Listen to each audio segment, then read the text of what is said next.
पंचतंत्र कहानी। बोलने वाली गुफा। एक विशाल जंगल था। उस जंगल में खरनक नामक शेर रहता था। वह शेर जंगल के जानवरों को मारकर अपनी भूख मिटाता था। एक बार उसने शिकार करने का बहुत प्रयत्न किया, किंतु उसके हाथ कोई भी शिकार नहीं आया। अब वो भूख से परेशान हो गया था।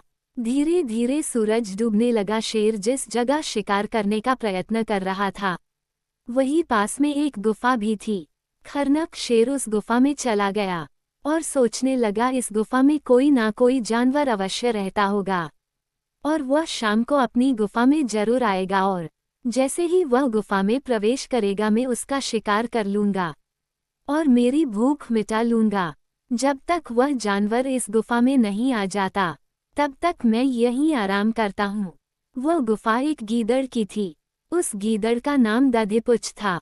शाम होने पर गीदड़ अपनी गुफा के पास आ गया और जैसे ही वह गुफा में घुसने वाला था, उसने देखा गुफा के पास शेर के पंजों के निशान हैं। शेर के पंजों के निशान गुफा के अंदर जाने के तो हैं, परंतु गुफा से बाहर निकलने के निशान नहीं हैं। दधिपुच्छ नामक गीदड़ समझ गया कि उसकी गुफा में कोई शेर गया तो है, परंतु वह वापस आया या नहीं इसका पता कैसे चलेगा। गीदड़ ने उपाय सोच लिया। वह गुफा के पास गया और जोर से बोलने लगा, मेरी बोलने वाली गुफा, आज तू शांत क्यों है?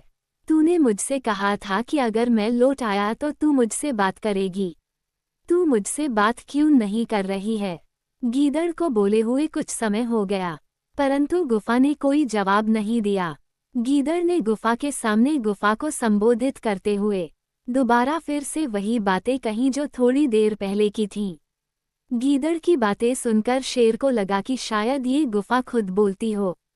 जब भी गीदड़ आता हो तो यह इससे बात करती होगी, परंतु आज मेरे डर से यह बोल नहीं रही है। अगर यह गुफा नहीं बोली तो गीदड़ को शक हो जाएगा और वह इधर से चला जाएगा और मैं भूखा रह जाऊंगा, इसलिए मैं ही बोल देता हूँ।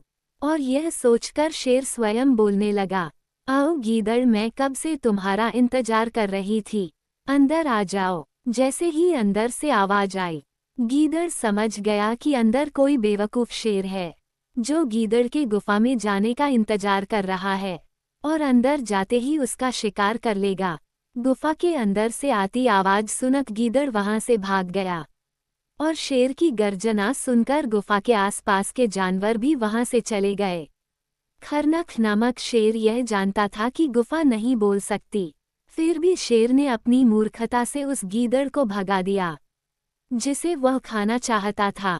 बहुत समय तक शेर ने गीदड़ का इंतजार किया, परंतु जब गीदड़ नहीं आया तब शेर थक हार कर उस गुफा को छोड़कर शिकार की तलाश में चला गया और गीदड़ को अपनी गुफा फिर से मिल गई।